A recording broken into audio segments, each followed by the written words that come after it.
came across this video, Bentley's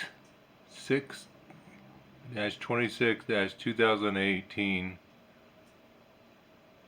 by a channel called 37 Spiker. But it's a cool little video. You know, the thing I've been looking at, I'm just revisiting my love of tea buckets on a last couple of videos, and it's still continuing. I've been doing a lot of YouTube searching for 23 tea bucket and finding what I can find. And it's amazing the stuff that's out there. But check this out.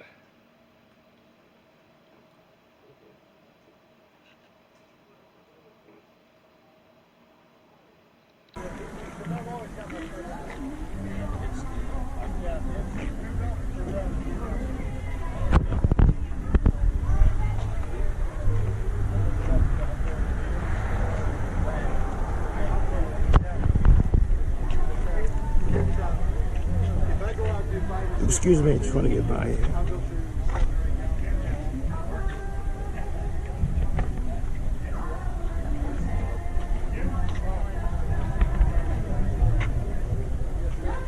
That top is different. Wow, looks good.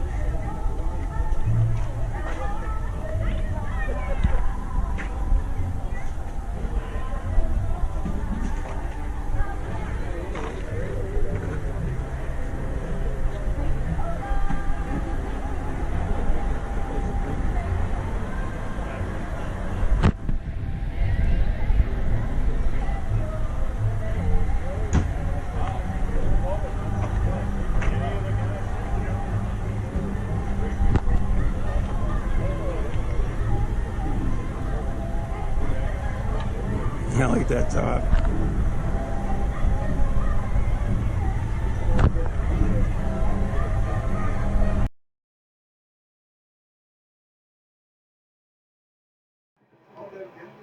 Towards the end of that same video, he goes back behind all those cars. I like the two taps in the back.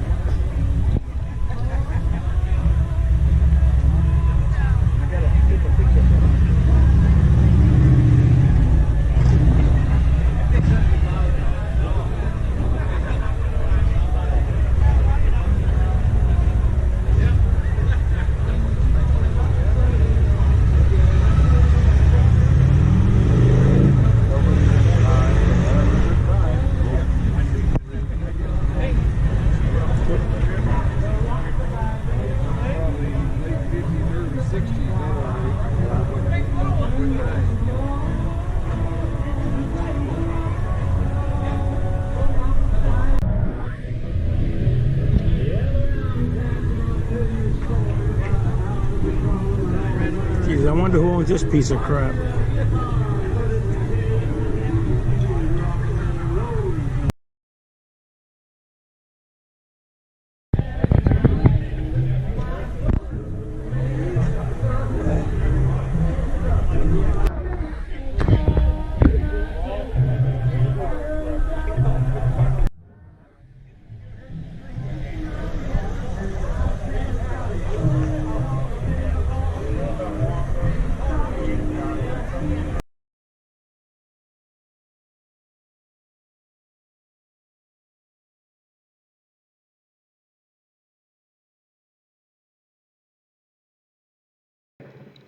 I wanted to get this because it shows where this place is from the same video.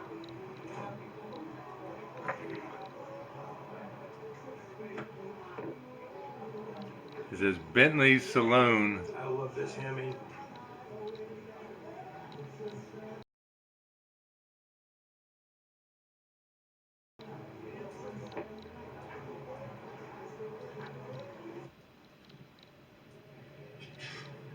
It is a gorgeous Hemi.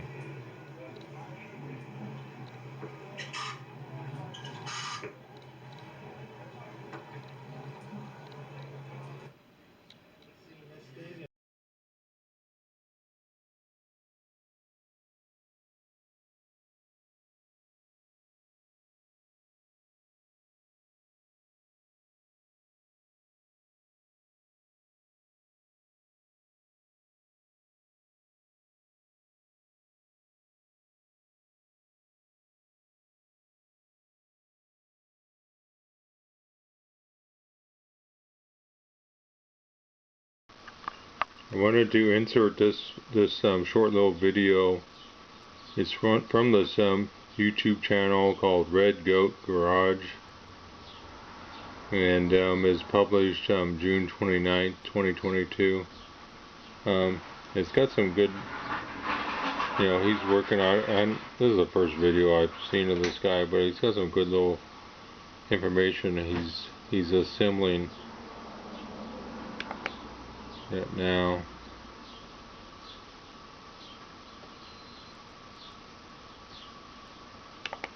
I ended up having to order new wheel cylinders because the ones I had were actually for the rear.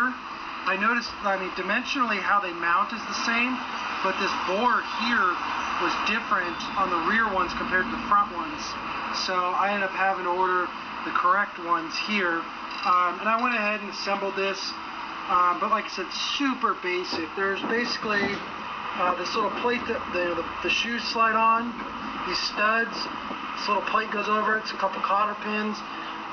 They got to go under. The shoes got to go underneath these little clips, and then up the top there's just this single spring here, and that's it. So the wheel cylinder is actually just held in by 3 1/2-inch bolts, and that's all there is to it. The other thing is too, as I was kind of assembling this, I realized this like cup plate shield thing here. I had it on upside down, I think, because when this side is more rounded, and it cleared the spring, but it would kind of rub on it a little bit. So I flipped it upside down. I think this makes a little more sense, and this has a bigger lip down here, like if I guess grease was to seep out, there's more room to catch it there. So I went ahead and did both sides, and I've been check out in the garage here. The bracket there for the headlight, combination headlight, I haven't mounted turn the signal, and yet, shock. I get some weight on the frame, but tops are all mounted, turn signals are mounted, headlights are mounted, and these Got are ahead just, of myself, sorry. the headlights are just a single like hollow bolt that the wires come through that mount it, and these turn signals are just 2 little bolts that I had drilled and mounted before, and I had done all this fabrication work for these shock mounts and stuff a while back. So I did that when the engine was in the frame, so that way basically when the engine's in there and it's sitting, the shocks are in mid-stroke, kind of right where they should be. So yeah, now it's all together and looking much better. I mounted the steering arm here also, which this just uses the 2 bolts that mount this whole brake assembly. So it's basically the same but I'll be able to 3/4 inch steel bracket that Jonathan W. made linkage to go between from our previous video. I still have to get these drums turned and painted, and I have new bushings, or not bushings, bearings and seals and everything, and that'll kind of really finish off the front end as far as all the brakes and stuff. I still have to run hoses and lines, but really that finishes off a lot of this front end assembly. So